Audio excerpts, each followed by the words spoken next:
ሊቃናተ ነድ ዘሰማያዊት ማይፈድ በእንተ በግዑ እቀብዋ ነዛቲ ያዘድ።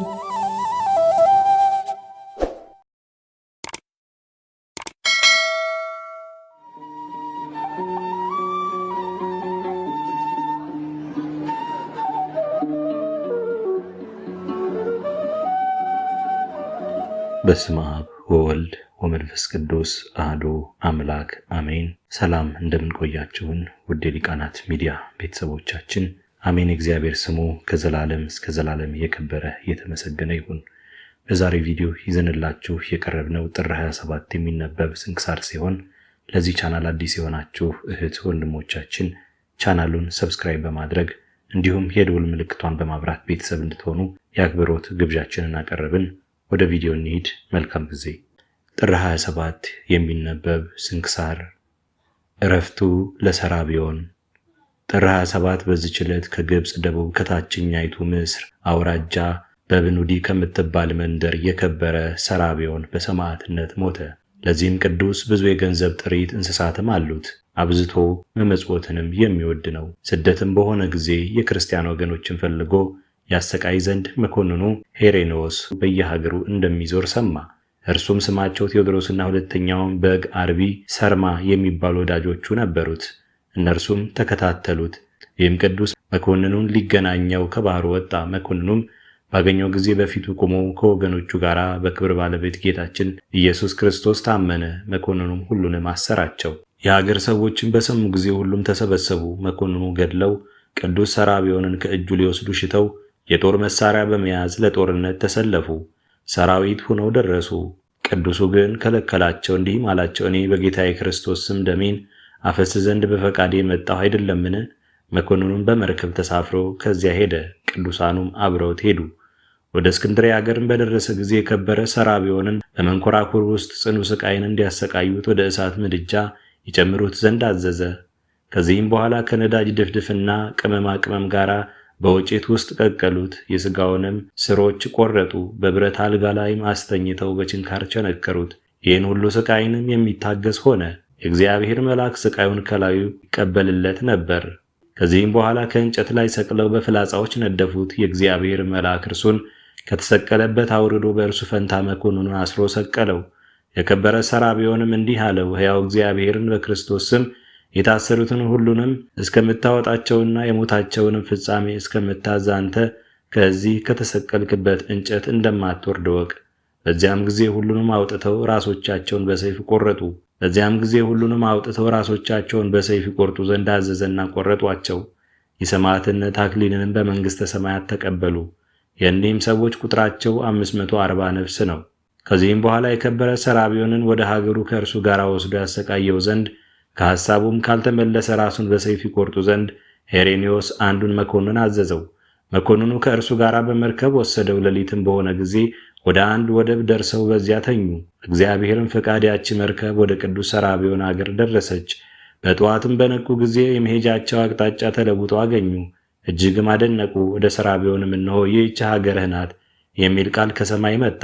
ከመርከብም አውርደው ታላቅ ስቃይን አሰቃይተው ራሱን በሰይፍ ቆረጡት። በመንግሥተ ሰማያትም የሰማዕትነት አክሊልን ተቀበለ። መኮንኑም ልብሶቹን አውጥቶ ገንዞ ለዘመዶቹ ሰጠው። ለእግዚአብሔርም ምስጋና ይሁን፣ እኛንም በጸሎቱ ይማረን፣ በረከቱም ከእኛ ጋር ትኖር ለዘላለሙ አሜን። ዕረፍቱ ለሐዋርያ ጢሞቴዎስ። በዚችም ቀን የከበረ ሐዋርያ ጢሞቴዎስ ከኤፌሶን አገር ወደ ቆስጠንጥንያ ከተማ የሥጋው ፍልሰት ሆነ። ጻድቁ ቆስጠንጢኖስም መንግሥትን በያዘ ጊዜ የከበሩ ሐዋርያትን ሥጋቸውን ከሰማዕታት ብዙዎችን ከቦታው ሁሉ ወደ ቆስጠንጥንያ አፈለሳቸው። ስለ ሐዋርያው ጢሞቴዎስም ሥጋ በኤፌሶን አገር እንዳለ ሰምቶ ካህናትንና ምዕመናንን ላከ። እርሱም አፍልሰው ወደ ቆስጠንጥንያ ደረሰው። በከበረው ሐዋርያት ቤተ መቅደስም ውስጥ አኖሩት። በረከቱም ከእኛ ጋር ትኖር ለእግዚአብሔር ምስጋና ይሁን አሜን። መልአኩ ቅዱስ ሱሪያል ለዕዝራ ምስጢር የገለጠለት። በዚችም ቀን ሳፍራ የሚባል የመልአክ ሱሪያ በዓል ነው። እርሱም ከነቢይ ዕዝራ ጋር የኖረ የተሰወረ ምስጢርንም የገለጠ ነው። እርሱም ስለ ሰው ልጆች ወደ እግዚአብሔር የሚለምን ነው። በረከቱም ከእኛ ጋር ትኑር ለእግዚአብሔርን ምስጋና ይሁን አሜን። ዕረፍቱ ለቢፋሞን። በዚችም ቀን የከበረ ቢፋሞን በሰማዕትነት ሞተ። ይህም ከታናሽነቱ ድንግል የሆነ እግዚአብሔርን የሚወድ ለድሆችና ለችግረኞች የሚመጸውት ይህንንም ዓለም ንቆ የተወ ነው። አባቱም ከከበሩ ወገኖች የሆነ ስሙ አንስጣስዮስ የእናቱም ስም ሶስና ነው። እነርሱም መመጽወትን የሚወዱ ክርስቲያኖች ናቸው። የጌታችንን ኢየሱስ ክርስቶስን የእመቤታችን የቅድስት ድንግል ማርያምን የከበሩ ሰማዕታትንም ሁሉ በዓላትን ለድሆችና ለምስኪኖች ምጽዋትን በመስጠት ያከብራሉ። የሚኖሩትም በምስር አውራጃ አውሲም በሚባል አገር ውስጥ ነው። እግዚአብሔርም መልኩ እጅግ ያማረ ይህን የተባረከ ልጅ ቢፋሞንን ሰጣቸው።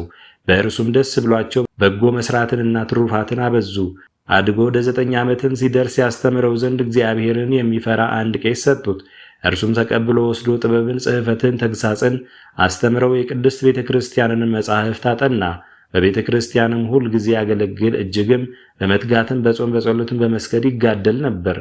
እግዚአብሔርን በእጆቹ ብዙዎች የሆኑ ድንቆች ተአምራቶችን አደረገ።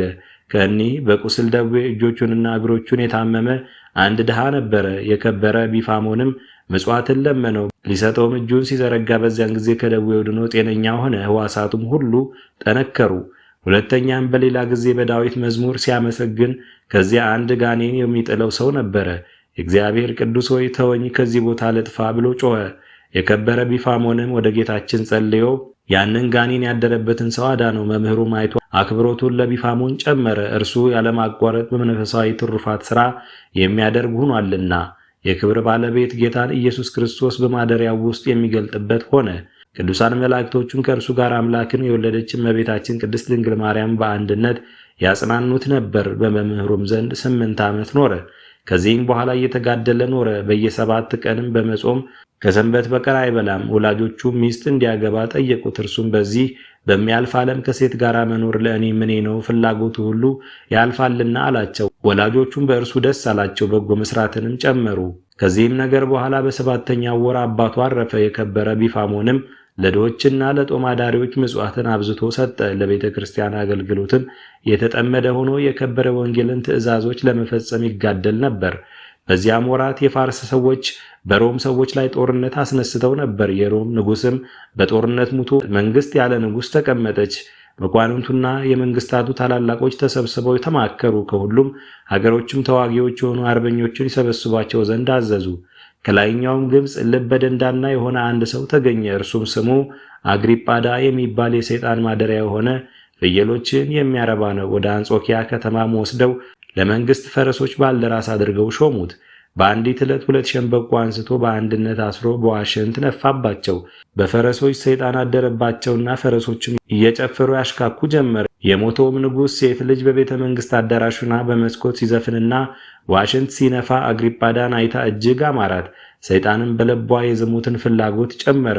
ወደ እርሷ ማስጠራችውና አገባችው። ስሙንም ዲዮቅልጥያኖስ አሰኝታ አነገሰችው።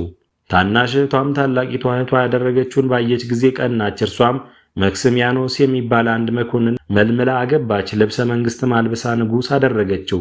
መክስሚያኖስና ዲዮቅልጥያኖስም በአንጾኪያና በሮም ተስተካክለው ነገሱ። ከዚህም በኋላ ሰይጣን ተገለጠላቸውና ነገስታት እስካደረግኳችሁ ድረስ በንጉሥ ሴቶች ልጆች የዝሙትን ፍቅር በልባቸው የጨመርኩ እኔ ነኝ። አሁንም ትእዛዜን ከሰማችሁ በምድር የሚኖሩትን ሰዎች ሁሉንም በእጆቻችሁ ውስጥ አደርጋቸዋለሁ። እናንተም ስገዱልኝ። የወርቅና የብር ምስሎችንም አሰርታችሁ አማልክት በሏቸው። ስማቸውንም አጵሎን፣ አርዳሚስ ብላችሁ ጥሯቸው። ሰዎችንም ሁሉ ዕጣን እንዲያሳርጉላቸው እንዲሰግዱላቸውም እዘዟቸው። አብያተ ክርስቲያናትን ሁሉ ዝጉ፣ የአማልክትንም ቤቶች ክፈቱ። ትእዛዛቸውን ሰምተው ለአማልክት የማይሰግዱትን ግን በየአይነቱ በሆነ በጽኑ ስቃይ አሰቃዩአቸው። ራሶቻቸውንም በሰይፍ ቆረጡ። እኒህም ሰነፎች ዲዮቅልጥያኖስና መክስሚያኖስ በሰሙ ጊዜ የሰገዱለትና እኛ ያዘዝክን ሁሉ እናደርጋለን አሉት። በዚያም ጊዜ በግብፅ አገር ሄሬኔዎስንና አርያኖስን 2ቱን መኳንንቶች ሾሙ። ለጣዖት የማይሰግዱትን ሁሉ እንዲያሰቃዩ አዘዟቸው። የከበረ አባ ቢፋሞንም ይህን ዜና በሰማ ጊዜ እጅግ አዘነ። የሆነውንም እስኪረዳ ድረስ ተሰወረ። ወዳጁን ቴዎድሮስንም ጠራውና በክብር ባለቤት ክርስቶስ ስም ደማቸውን ያፈሱ ዘንድ እርስ በራሳቸው ተነጋገሩ። ከክፉ ነገርም ሁሉ ያጸናቸው ዘንድ በአንድነት ጸለዩ። የከበረ ቢፋሞን በጎ ሥራን አብዝቶ ይሠራ ነበር። ወሬውም በንጉሥ መክስሚያኖስ ዘንድ ተሰማ። እንዲህም ብለው ከሃዲዎች ነግረውታልና በምስር አውራጃ በአውሲም ከተማ ስሙ ቢፋሞን የሚባል አንድ ሰው አለ። እርሱም የነገሥታትን ትእዛዝ የሚተላለፍ አማልክትን የሚረግምና የሚያቃልል ነው አሉት። በዚያም ጊዜ የከበረ ቢፋሞንን ለአማልክት እስከሚያጥን ድረስ እንዲያሰቃዩት ያለዚያም ራሱን በሰይፍ እንዲቆርጡ ንጉሥ ወደ አርያኖስ ደብዳቤ ጽፎ ላከ። የእግዚአብሔር መልአክ የሆነው ይነግረው ዘንድ ለአባ ቢፋሞን ተገለጠለት። የእግዚአብሔር መልአክ የሆነውን ነገር ይነግረው ዘንድ ለአባ ቢፋሞን ተገለጠለት። በሰማዕትነትም እንደሚሞት እናቱም እንደምትሞት አስረዳው። እግዚአብሔርም ያዘጋጀላቸውን አክሊላትን አሳየው። አገልጋዩን ዲዮጋኖስን ከእርሱ ጋር እንዲወስደው አዘዘ። ያን ጊዜ ተነሳ፣ ወደ እናቱም ገብቶ ያየውን ሁሉ ነገራት። እርሷም ይህን ራእይ እንዳየች ነገረችው። በአንድነትም ደስ አላቸው። ወደ ማደሪያውም ሂዶ እስኪነጋ ድረስ ሲጸልይ ቆመ። በነጋ ጊዜ ወደ ወዳጁ ቴዎድሮስ ልኮ አስመጣው። ራእይንም እንዳየ ነገረው። ከዚህም በኋላ እንዲህ ብሎ አዘዘው። የመከራው ወራት ካለፈ በኋላ በዚህች አገር አንተ ኤጲስቆጶስነት ትሾማለህና ቤተ ክርስቲያን ስራልኝ። ይህንንም ነግሮት ሰላምታ ተለዋውጠው ተሳስመው ተለያዩ። ከጥቂት ቀኖች በኋላ ወደ አውሲም ከተማ መኮንኑ አርያኖስ ደረሰ። የሀገር ታላላቆችም አቅርቦ ስለከበረ ቢፋሞን ጠየቃቸው።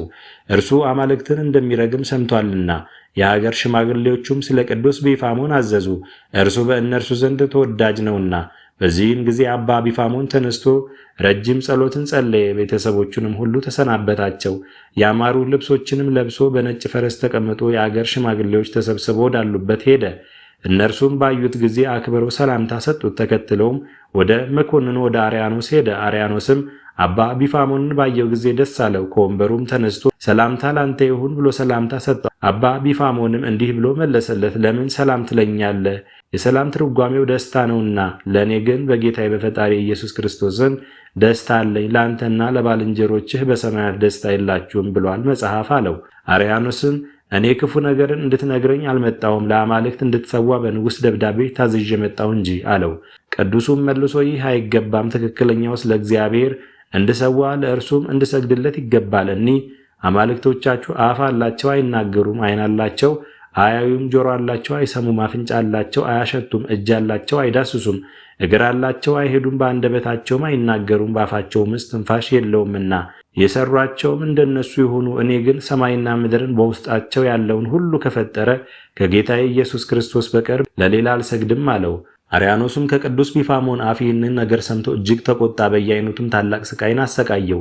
ዳግመኛ በፈረስ ጅራት አስሮ መላ ከተማውን አስጎተተው። እናቱና አገልጋዮቹም ሁሉ ወደ እርሱ መጡ። እነርሱንም የከበረ ወንጌልን ቃል አስተማራቸው፣ ገሰጻቸውን። በዚያም ጊዜ በግልጽ እኛ ክርስቲያን ነን ብለው ጮኹ። የመኮንኑ ወንበር ገለበጡ።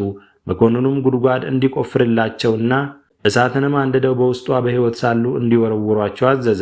እንዳዘዘውም አደረጉባቸው። ቁጥራቸውም 500 ነው። ምስክርነታቸውንም እስኪፈጽሙ የከበሩ ቢፋሞን ያጽናናቸውና ያስታግሳቸው ነበር። እናቱም ልጇን ቢፋሞን በላይዋ እንዲጸልይ ለመነችው። እርሱም በመስቀል ምልክት በላይዋ አማተበና በሰላም ሂጂ አላት። በዚያን ጊዜ ሰውነቷን በእሳት ውስጥ ጣለች። ከእርሱ ጋርም የሰማዕትነት አክሊልን ተቀበለች። የከበረ ቢፋሞን ግን አርያኖስ ወደ ንጉሥ መክስሚያኖስ ሰደደው። ንጉሥም የነገሥታትን ትእዛዝ የምትተላለፍ ለአማልክት የማትሰግድ ሥራየኛ ቢፋሞን አንተ ነህ አለው። ቅዱሱም ሥራዬን ግን አላውቅም፣ ለረከሱ አማልክትም አልሰግድም፣ አንተና አማልክቶች በአንድነት ወደ ገሃነመ እሳት ትወርዳላችሁና አለው። ንጉሥም ተቆጥቶ ጽኑ ስቃይን አሰቃየው። ከማሰቃየትም በሰለቸ ጊዜ ወደ ሄሬኔዎስ ሰደደው። እርሱም ወደ አርያኖስ ሰደደው። በዚያም ቀኖች ምንም አልበላም። አርያኖስም ወስዶ በብረት ችንካሮች ቸነከረውና ለአማልክት ካልሰገድክ አጠፋሃለሁ አለው። ቅዱሱም እርሱንና አማልክቶቹን ዘለፈ፣ ረገማቸውም። ከዚህም በኋላ በከተማይቱ ሁሉ መንገድ እንዲጎትቱትና ከእንዴናው ከተማ ውጭ በእሳት እንዲያቃጥሉት መኮንኑ አዘዘ። ይህንንም ሁሉ አደረጉበት። ጌታችንም ያለ ጥፋትና በጤና ከእሳት ውስጥ አስወጣው። የከበረ ቢፋሞን ከእሳት ውስጥ ቆሞ በነበረ ጊዜ እግሮቹ ብዙ ደም ፈሰሰ። ከሕዝቡ ጋር የቆመ አንድ ሰው ነበረ። እርሱም ለምጽና እውር ነበር። ከደሙም ወስዶ ዓይኖቹን ቀባ። ያን ጊዜ አየ፣ ከለምጹም ነጻ። በክብር ባለቤት በጌታዬ በኢየሱስ ክርስቶስ የምታመን ክርስቲያን ነኝ ብሎ ጮኸ። ራሱንም እንዲቆርጡ መኮንኑ አዘዘና ቆረጡት። የሰማዕትነት አክሊልንም በመንግሥተ ሰማያት ተቀበለ። የከበረ አባ ቢፋሞንም ራሱን በሰይፍ ይቆርጡ ዘንድ አርያኖስ አዘዘ። ቢፋሞንም አገልጋዩን ዲዮጋኖስን እንዲህ ብሎ ሥጋውን በስውር እንዲጠብቅ፣ ደሙንም በበፍታ ልብስ እንዲቀበል፣ ገድሉንም በአውሲ አገር ላሉ ምዕመናን እንዲነግር አዘዘው። የመከራ ወራት ያልፍ ዘንድ አለውና። ከዚህም በኋላ በስመ አብ ወወልድ መንፈስ ቅዱስ አሐዱ አምላክ ብሎ በመስቀል ምልክት አማተበ። ወደ ጭፍሮቹም ቀርቦ የታዘዛችሁትን ፈጽሙ አላቸው። እነርሱም ወደ ሌላ ቦታ ብቻውን ወስደው ራሱን በሰይፍ ቆረጡት። ከአንገቱም ብዙ ደም ፈሰሰ። አገልጋዩ ዲዮጋኖስም ከእርሱ ዘንድ ያለውን በፍታ ዘርግቶ የቅዱስ ቢፋሞንን ደም ተቀበለበት። በዚያም ቦታ እጅግ ጣፋጭ የሆነ መዓዛ መላ። ጭፍሮቹ እስኪያደንቁና እስኪደነግጡ ድረስ ታላቅ ፍርሃት ወረደባቸው። ከዚያም ቦታ ሸሹ። ከዚህም በኋላ ምዕመናን መጥተው ሥጋውን ወሰዱ። ብዙ ሽቶ አምጥተውም በመዘመር በክብር ገነዙት። ከከተማዋም ውጭ ተሸክመው ወስደው ቀበሩት። ከመቃብሩም ድንቆች ተአምራቶች ተገለጡ። አገልጋዩም ያችን በፍታ ወስዶ ጠበቃት። ወደ አገሩ ሊሄድ በፈለገ ጊዜ የሚፈራ ሆነ። ምን እንደሚያደርግም አሰበ። የከበረ ቢፋሞንም ተገለጠለትና ለወዳጁ ለቴዎድሮስና ለሀገሩ ሰዎች ዜናውን እንዲነገር አዘዘው። እግዚአብሔርም ምዕመናን ሰዎችን ላክለት። እነርሱም ከእርሳቸው ጋር በመርከብ አሳፍረው ወሰዱት። በመርከብ ውስጥም ሳለ የክብር ባለቤት ጌታችን ከዚያች በፍታ በከበረ ቢፋሞን ደም ከታለለችው ተአምራትን ገለጠ። አገልጋዩ ዲዮጋኖስም ገድሉን ነገራቸው፣ አደነቁት፣ ጌታችንንም አመሰገኑት። እነርሱም ወደ ሀገሩ ወደ አውሲም አደረሱት። ዲዮጋኖስም ለወዳጁ ለቴዎድሮስና ለሀገሩ ሰዎች ሁሉ የገድሉን ዜና ነገራቸው። ያችንም በደም የታለለች በፍታ ሰጣቸው። ይህችም የመከራ ወራት አልፎ ደጉ ቆስጠንጢኖስ ነግሶ በሀገሮች ሁሉ በክርስቲያን ወገኖችም ላይ ሰላምና ጸጥታ እስከሆነ ድረስ በእነርሱ ዘንድ ጠበቃት ኖረች። እግዚአብሔርም የከበረ የቢፋሞንን ሥጋ ለምዕመናን አለኝታና መጽናኛ ለበሽተኞችም የሚፈውስ ኃይል እንዲሆን ሊገልጠው ወደድና ገለጠው። እርሱም በላይኛው ግብጽ በጥማ አውራጃ በቃው ከተማ በጥር 27 በዚች ቀን በሰማዕትነት የሞተ ነው። ለእግዚአብሔርም ምስጋና ይሁን። እኛንም በዚህ ተጋዳይ ቢፋሞን ጸሎት ይማረን፣ በረከቱም ከእኛ ጋር ትኑር ለዘላለሙ አሜን። የቲዩፍሎኒዮስና የሰርኒስ መታሰቢያ። በዚችም ዕለት የሰማዕታት ቲዩፍሎኒዮስና የሰርኒስ መታሰቢያቸው ነው። በረከታቸውም ከእኛ ጋር ትኑር፣ ለእግዚአብሔርም ምስጋና ይሁን አሜን። የሄኖክ መታሰቢያ።